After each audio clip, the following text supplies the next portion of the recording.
¿Sabía usted que cuidadosos escrutinios efectuados recientemente revelaron que los problemas económicos que acosan a la mayoría de las familias no son el efecto de sueldos bajos o raquíticos? Por el contrario, se comprobó que dichos problemas son el resultado directo de sobreextender un sueldo normalmente adecuado en la compra de lujos y placeres personales, más el pernicioso hábito de comprar en abonos fáciles. Compre ahora y pague después, dicen los anuncios. Pero en efecto, ¿necesita usted comprar ahora lo que la publicidad le sugiere? ¿Y está usted seguro de poder pagar después? Hay que mantenerse al nivel del vecino, dice el dicho.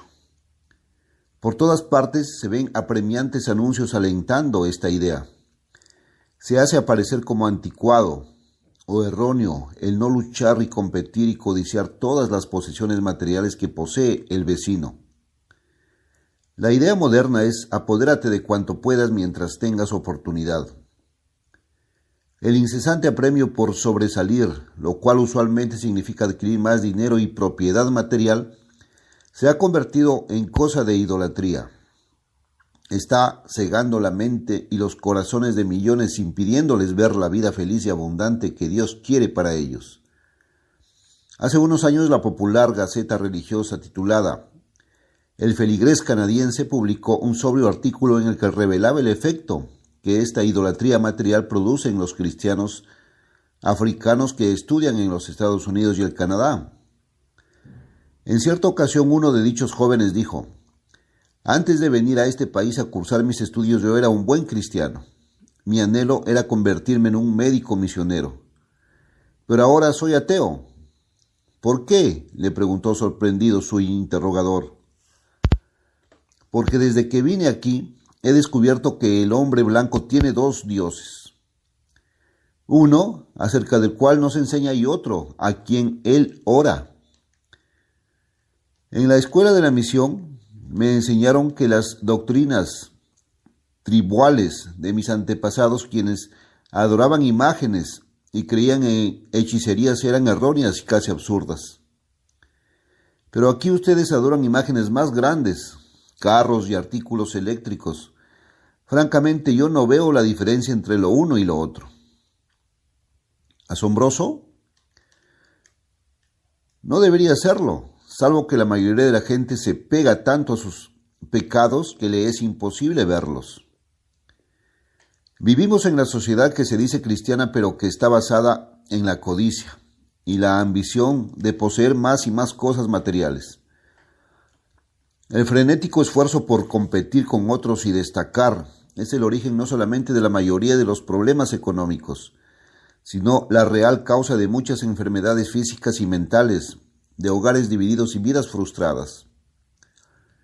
Lo más grave de todo esto es que semejante forma de idolatría casi no deja tiempo, fuerza ni deseo de llegar a conocer al Dios verdadero, cuyos caminos y leyes vivientes por sí solos traerían verdadera paz y gozo internos. Al estudiar los mandamientos precedentes, vimos que cada problema y sufrimiento en nuestra vida individual y nacional es ocasionado directamente por desobediencia a uno o más de los mandamientos de Dios. Hemos visto que la ley espiritual de Dios, los 10 mandamientos, revela el camino de paz, la felicidad, la prosperidad, todo lo que el hombre realmente desea. Pero el hombre usualmente quiere adquirir estos resultados a su manera, la manera equivocada, y por eso sufre. Los más de los hombres hierran al no darse cuenta de que los 10 mandamientos son leyes vivientes, movientes, activas, como la ley de la gravedad. Son leyes automáticas. Cuando usted las quebranta, ellas la quebrantan a usted. Y lo mismo es con el final mandamiento de la ley de Dios. Aunque éste sea quebrantado sin que lo lleguen a saber otros seres humanos, el castigo por su violación es absolutamente infalible. La generación actual, como ninguna otra, necesita entender y aplicar este mandamiento en su vida personal y social. No codiciarás la casa de tu prójimo, no codiciarás la mujer de tu prójimo, ni su siervo, ni su criada, ni su buey, ni su asno, ni cosa alguna de tu prójimo. Éxodo 20:17. De todos los mandamientos, el 10º se refiere más específicamente a las relaciones del hombre con el hombre. La fuerza del mandamiento yace en estas palabras: de tu prójimo, tu prójimo.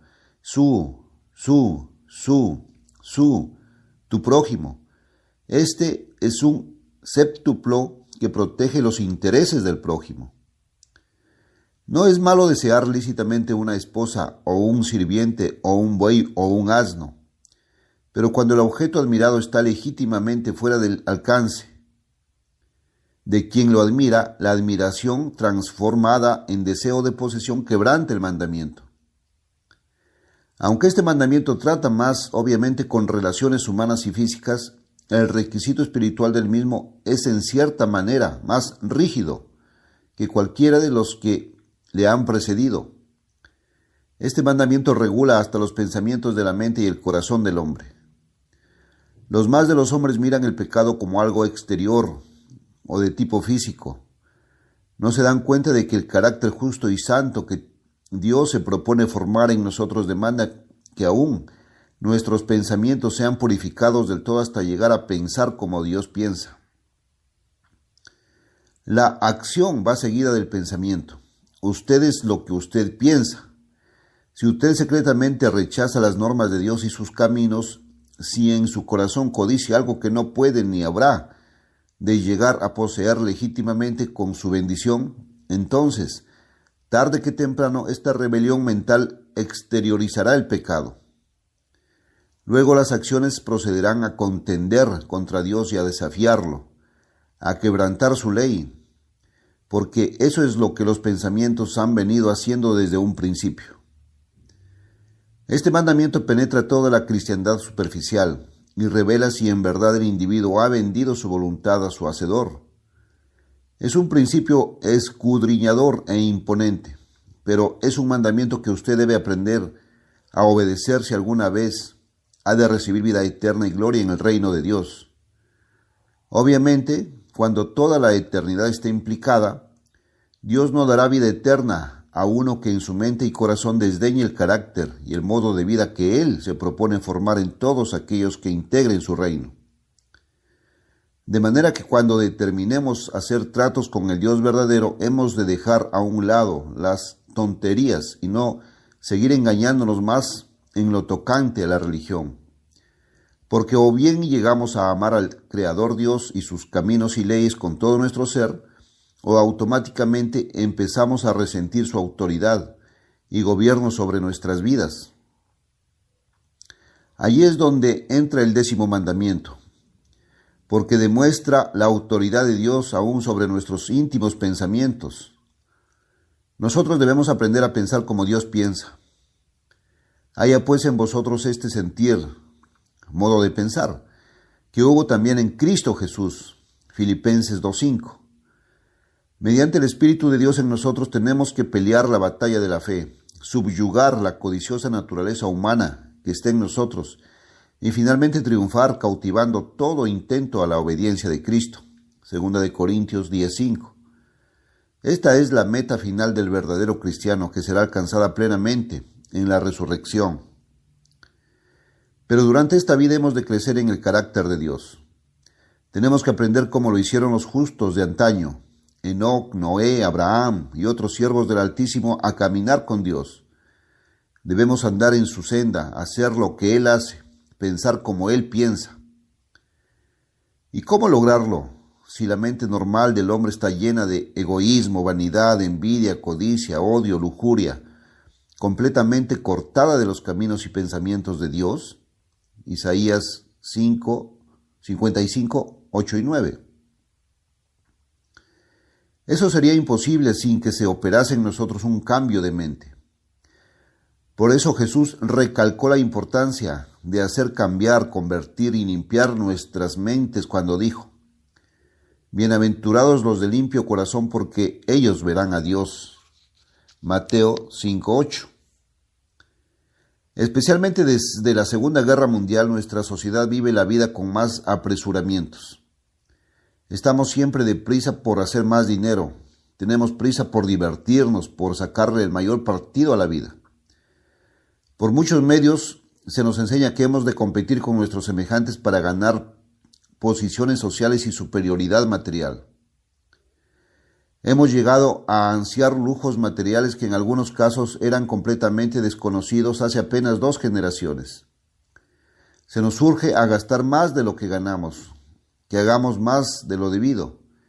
Usted se lo debe a sí mismo, dice el artificioso anuncio, dándole la idea de que usted es un tonto si no compra un carro más grande, si no come en un restaurante más lujoso, si no hace viajes más prolongados y más costosos. Se insiste en que el individuo procure para sí más posesiones y el acento recae marcadamente sobre el ego. En términos nacionales encontramos que los países del mundo pelean y matan debido a esta misma actitud del corazón. ¿De dónde vienen las guerras y los pleitos entre vosotros? ¿No es de vuestras concupiscencias las cuales combaten en vuestros miembros? Codiciáis y no tenéis, matáis y ardéis de envidia, y no podéis alcanzar. Combatís y guerreáis y no tenéis lo que deseáis, porque no pedís. Santiago 4, 1 y 2. Muy a menudo, el capitalista codicia más dinero del que puede obtener fácilmente pagando salarios justos, y movido por esa codicia roba a sus empleados, pagándoles salarios bajos y empleando lo menos posible en el mejoramiento de las condiciones de trabajo y seguridad de sus empleados. De la misma manera, el trabajador moderno, a menudo, mal guiado por líderes sindicales sin escrúpulos, aprende a codiciar más dinero del que puede ganar honradamente. Mediante presión organizada y trampería política, se supone que puede obtener algo a cambio de nada. Eso es quebrantar el 10º mandamiento. Es dañar no solamente al hombre que así procede, sino destruir la capacidad y suficiencia de su nación para competir eficazmente en el mercado mundial de intercambio. La nación cuya gente practique esta forma de codicia e hipocresía acabará en bancarrota. ¿Por qué se dedican al juego y a la lotería millones de individuos de todas las naciones? No es ciertamente por el deseo de producir cosas buenas para beneficio de sus semejantes y así ganar honrada y orgullosamente su pan cotidiano. No, lo hacen movidos por el deseo básico que mora en el hombre de conseguir algo por nada, la codicia de recibir recompensas que no ha ganado legítimamente. ¿Por qué los que se dicen autores escriben novelas baratas, basadas en mera inmundicia, obscenidad, estupideces y muchachadas? ¿Por qué las editoras imprimen esa corrupción que degrada las emociones humanas del amor, la bondad y el idealismo a un nivel inferior a el de las bestias irracionales? Lo hacen movidos por el deseo de servir a Dios y a sus semejantes para dar algo digno y útil a cambio de las bendiciones que un buen ingreso monetario hace posibles. La respuesta, por supuesto, es que la literatura obscena no es más que el resultado de una forma de codicia particularmente viciada y perversa. Un deseo egoísta de apropiarse las cosas buenas de la vida sin tener que dar algo bueno en cambio. Mire a su alrededor, hallará una sociedad literalmente fundada en este principio egoísta. Si sus ojos están realmente abiertos, no les será difícil topar con centenares de ejemplares de codicia en nuestra sociedad, pero tenga el valor de ver su propia codicia también. Esté dispuesto a arrepentirse de ello y solicite a Dios de su amor y fortaleza que se requieren para vencer la codicia. Nuestra generación necesita estas palabras del Hijo de Dios. Mirad y guardaos de toda avaricia, porque la vida del hombre no consiste en la abundancia de los bienes que posee. Lucas 12:15. ¿Pudo captar esas palabras? Su verdadero éxito y felicidad en la vida, dijo Cristo, no puede, en efecto, medirse según lo nuevo y poderoso que sea el carro que usted conduce, la calidad de su casa, la ropa que usa o los alimentos que consume. La felicidad es un estado de la mente, es algo que viene cuando usted posee el espíritu y la mente de Cristo dentro de su mente. Jesús dijo, Las zorras tienen cuevas y las aves de los cielos nidos, mas el Hijo del Hombre no tiene donde recline la cabeza. Lucas 9:58. El amor, gozo y paz que Jesús ejemplificó venía de su afición a dar y servir, no de ninguna cosa material que pudiera apropiarse. Jesucristo, el Hijo del Hombre, pudo vencer la vanidad humana y la codicia porque Él puso el servicio de Dios muy por encima de cualquier otra cosa. Tras de decir cómo los inconversos procuran y se afanan por cosas materiales y comodidades, entregó este mandamiento: buscad primeramente el reino de Dios y su justicia, y todas estas cosas os serán añadidas. Mateo 6:33. Y así, al llegar a este punto, el último mandamiento le da la mano al primero. Porque si usted procura alguna cosa contraria a la voluntad de Dios, usted codicia. Si en su mente y corazón usted codicia y ansía algo más que obedecer al Creador y recibir sus bendiciones, ese algo se convierte en un ídolo para usted. Codicia es idolatría, Colosenses 3:5. Entonces cualquier cosa que usted idolatre ocupa en su mente el lugar del verdadero Dios, y usted quebranta el primer mandamiento que dice: no tendrás dioses ajenos delante de mí. Éxodo 20:3. El apóstol Pablo dijo: ¿no sabéis que si os sometéis a alguien como esclavos para obedecerle, sois esclavos de aquel a quien obedecéis, sea del pecado para muerte o sea de la obediencia para justicia? Romanos 6:16. Cuando usted empieza a codiciar cosas materiales, usted les sirve, gasta su tiempo, su energía, su dinero en ellas. En tal situación usted no tiene tiempo ni energía para estudiar realmente la Biblia o para dedicar una hora en ferviente oración delante del ser que le da la vida y el aliento. Y descubre que se ha vuelto tacaño y envidioso del dinero que le debe a su hacedor para financiar la proclamación de su verdad. Por este simple proceso, las cosas materiales que codicia y ansía se convierten en su Dios, porque usted en verdad le sirve y las adora y se encuentra con que en su vida no le queda mucho tiempo, ni energía, ni dinero para servir al verdadero Dios, con todo su entendimiento, toda su fuerza y su corazón. ¿Lo ve usted? La codicia es cruel y maligna, porque corta al individuo de la asociación, las bendiciones y el amor del gran Dios de los cielos, que hizo todo cuanto existe y cuyo propósito es que esta creación material se use en su servicio y para su gloria. Y en la vida diaria la codicia viola el principio básico del camino de vida señalado por todos los mandamientos de Dios y por Jesucristo mismo. Jesús abrevió este principio cuando dijo: bienaventurada cosa es dar antes que recibir. Hechos 20:35. Si usted lucha y se esfuerza por ver cuánto más puede dar a otros y servirles, encontrará el verdadero camino a la felicidad y a la vida eterna.